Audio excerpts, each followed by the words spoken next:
যেমনটি দেখছেন আনসার বাহিনী তারা কিন্তু রাজপথ দখল নিয়েছে এবং হাইকোর্টের সামনে যে রাস্তাটি রয়েছে রাস্তাটি কিন্তু তারা ব্লক করে তাদের কর্মসূচি পালন করছে। তাদের যে এক দফা দাবি, তাদের চাকরির জাতীয়করণের লক্ষ্যে তারা কিন্তু রাজপথে নেমেছে। সরকারের যেই সরকার 15 বছর ক্ষমতা ছিল তারা বলছেন তারা বৈষম্যের শিকার। এখন সরকার পদত্যাগ করার পর কিন্তু যারা আনসার বাহিনী রয়েছে তারা কিন্তু রাজপথে নেমেছে। যেমনটি দেখছেন হাইকোর্টের সামনে হাজারো হাজারো আনসার বাহিনী তাদের যে এক দফা দাবির বাস্তবায়নে কিন্তু তারা কর্মসূচি পালন করছে। যেমনটি দেখছেন তাদের এক দফা দাবি যে তাদের যে চাকরি জাতীয়করণ করার লক্ষ্যে কিন্তু তাদের যে কর্মসূচি পালন করছে হাইকোর্টের সামনে। যেমনটি দেখছেন সাধারণ যেসব আনসার বাহিনী রয়েছে তারা কিন্তু তাদের কর্মসূচি পালন করছে। আমাদের দাবি মানতে হবে, মানতে হবে, এক দফা এক দাবি মানতে হবে, মানতে হবে, আমাদের দাবি মানতে হবে, মানতে হবে, এক দফা এক দাবি মানতে হবে, মানতে হবে, আমাদের দাবি মানতে হবে, মানতে হবে, এক দফা এক দাবি মানতে হবে, মানতে হবে, আমাদের দাবি মানতে হবে, মানতে হবে, এক দফা এক দাবি মানতে হবে, মানতে হবে।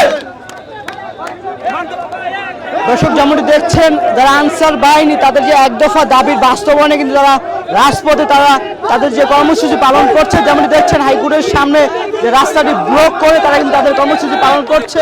যেমনটি দেখানোর চেষ্টা করছি। এবার চাই মুক্তি, জাতীয়করণ করতে হবে আমাদেরকে। আমরা আর চুক্তিভিত্তিক থাকতে চাই না,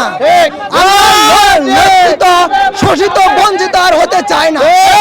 ঊর্ধ্বতম কর্মকর্তারা আমাদেরকে লুটে পটে খাচ্ছে। আমরা জাতীয়করণ চাই। জাতীয়করণ যদি না করে আমরা রাজপথ ছাড়বো না। আমরা জাতীয়করণের জন্য বাংলাদেশের যত সাধারণ মানুষ আছে একযোগে ডাক দিব ইনশাআল্লাহ। যে পর্যন্ত জাতীয়করণ না হচ্ছে এই পর্যন্ত আমরা কোথাও যাব না। জাতীয়করণ করতে হবে। এর আগে কয়েকবার জাতীয়করণের আশায় আমাদেরকে বারবার বলা হচ্ছে জাতীয়করণ করা হবে, কিন্তু তারা করে নাই। যদি আমরা কোনো আন্দোলন করতে চাই তারা আমাদেরকে হুমকি দিত, ধমকি দিত, বলতো চাকরি খাই ফেলাবো। ব্লক করা হয়েছে কয়জনকে এবং তাদেরকে চাকরি থেকে বিতাড়িত করা হয়েছে। আমরা আর ভয় পাই না। আমাদের দাবি আমাদের জাতীয়করণ করতে হবে। আমাদের যারা অত্যাচার, এখন বহুত আনসার আমরা অত্যাচার হচ্ছি, আমাদের অফিসারের কারণে আমরা অত্যাচার হচ্ছি। আমরা চাই না আর কারো দ্বারা আমরা অত্যাচার হইতে। আমাদের দাবি একটাই, আমাদের জাতীয়করণ করতে হবে। দর্শক যেমনটি দেখছেন হাইকোর্টের সামনে যারা আনসার বাহিনী তাদের এক দফা দাবি কিন্তু তারা যে কর্মসূচি পালন করছে।